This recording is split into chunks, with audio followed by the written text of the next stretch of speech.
Hello everyone and welcome to the new file tutorial for Photoshop. Here you'll learn about image size, canvas size, color modes, and file types. Go ahead and open Photoshop and go to File and New File. This window that pops up allows you to set up the canvas you want to work with. You have to know what you plan to do with your artwork, whether it's a digital presentation or if you're going to use it for a large-scale print. These things will dictate the kind of sizes you want to make your image.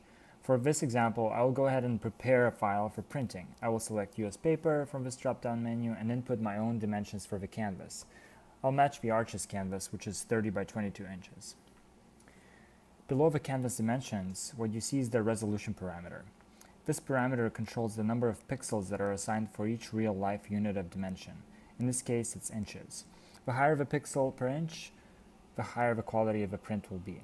Most printers are able to print a level of quality of 150 pixels per inch. However, I would highly recommend always creating files at a resolution of 300 pixels. This will always guarantee that you are working on an image of high enough quality that it will be flexible at being scaled to dimensions twice its own size. So I have two files created here with the same size of 30 by 22 inches. However, one is 150 pixels per inch and the other is 300 pixels per inch. If, for example, we take this image of Crown Hall, which is a very small resolution, and drop it into our first 150 ppi file, we can see that the relative size of it is very small. And if we copy the same image, over to the 300 ppi file, it will appear even smaller. This is important because if we want to manipulate this file and print it at a 30 by 22 inches, the quality will be very poor. As you see, if I scale this up by pressing Ctrl T and hitting Enter to apply this transformation, the image becomes very blurry. This is because it came in a much smaller resolution than the one we are trying to apply it to. Thus, Photoshop is trying to make up for that difference in missing pixels by blurring and losing the quality of the image. The other thing that you might have noticed is that the image itself is black and white. That's because this file was set up in grayscale color mode. To adjust this mode, I can go to Image Mode, and select the color mode RGB or CMYK. This will not change the color of the placed image since it has already been converted to our working canvas grayscale color mode. If I bring it in again, it will maintain its original color. You can make sure you are in the correct color mode when making a new file. So if we go again to New File, we can see that below the resolution parameter, Photoshop offers a variety of color modes.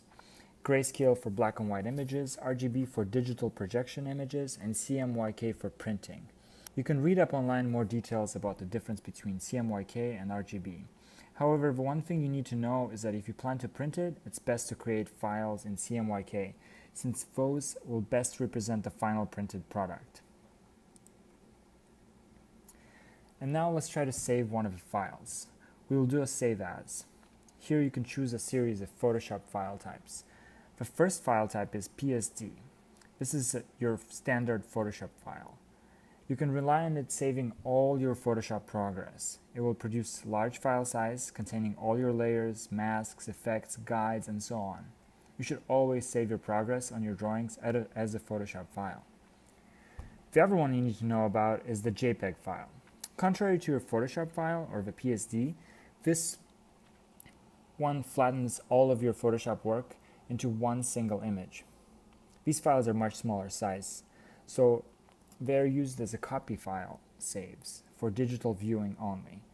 When you do a Save As JPEG, always make sure you give its priority for quality over compression, unless you need it to be a smaller size. And the last one you need to know is Tiff, which is somewhere in between your Photoshop and JPEG file.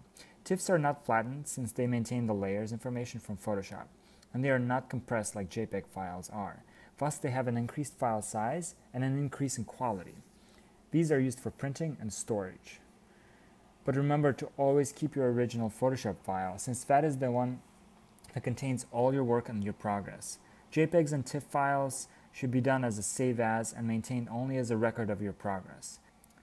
This is all you need to know about your new file and save file in Photoshop. I hope this helps.